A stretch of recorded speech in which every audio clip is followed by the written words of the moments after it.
Hi, my name's Samuel Martineau, and I'm the General Director of the Wasatch Independent Debate League. In the Wasatch Independent Debate League, we don't just want your student to have a great class, we want them to have impactful experiences that help them draw important conclusions and that they can carry with them as they grow into the next phase of life. Real academics means real growth and real change within the student, and that is what we want. Specifically, we seek to help students have 5 key experiences throughout the course of our program. The first experience is that we want students to develop 2 core skills that are key to success in life, but are often treated as extracurricular or co-curricular material by educational institutions. These skills are critical thinking and spoken communication. Critical thinking is a set of interrelated mental skills that allow students to analyze information, understand how concepts relate to each other, make judgments, and construct and deconstruct arguments. And spoken communication is the ability to confidently, clearly, and even eloquently take a concept from in here and deliver it to other people in real time. These are 2 skills which show up in survey after survey or the list of top skills employers want, and just as importantly, they prepare students to be good citizens, effective advocates for things that they believe in, and strong leaders, and just confident people. And learning those skills as a teenager comes at a key point in a student's life. Not only is their brain transitioning or has just transitioned into the ability to draw conclusions that are both logical and abstract, but they are also starting to ask key questions about themselves and the world. Questions like, where do I fit in with the world? And am I worth paying attention to? Students are developing a sense of identity. Think about what a class dedicated to helping a student take that which is important to them and confidently speaking it to other people can do for a student who wants to know, am I heard and am I worth hearing?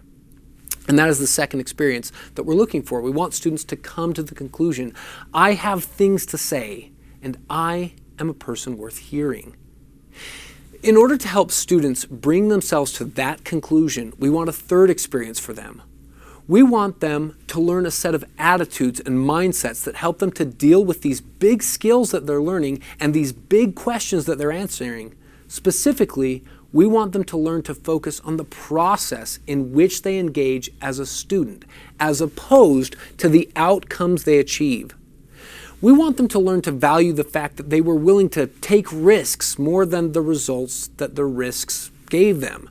We want them to value the effort that they put into a speech more than the end product of the speech.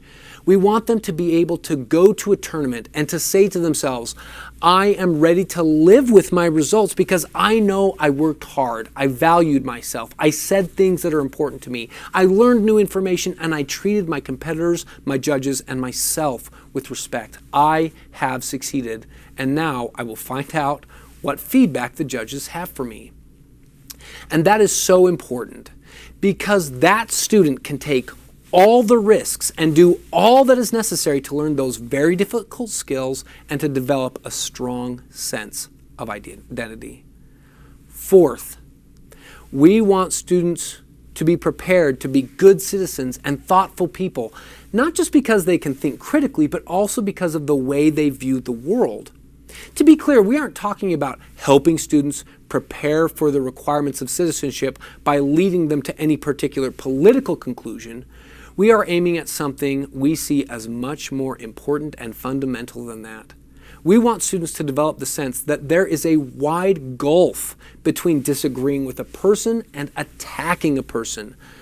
We want them to understand that society is benefited by civil discourse where people can listen to and understand as well as they can talk. And that recognizes that you don't have to agree with someone to offer them respect. We also help students develop a nuanced way of thinking that embraces complexity and helps students see that the world is rarely so black and white that we can condemn a person for the bare fact that they disagree with us. And finally, we want students to experience a supportive, friendly, and a respectful class and league community which will give them the space to have the experiences that I have just outlined. So often students find themselves in environments in which they feel like they have to compare with other students for a limited amount of social capital, which isn't true at all. And we work so hard to drive that point home. There is room for everyone to be respected, everyone to be valuable, everyone to try and to fail and to try again. We love what we've built here. It's helping students to grow and change. We hope that you'll love it too.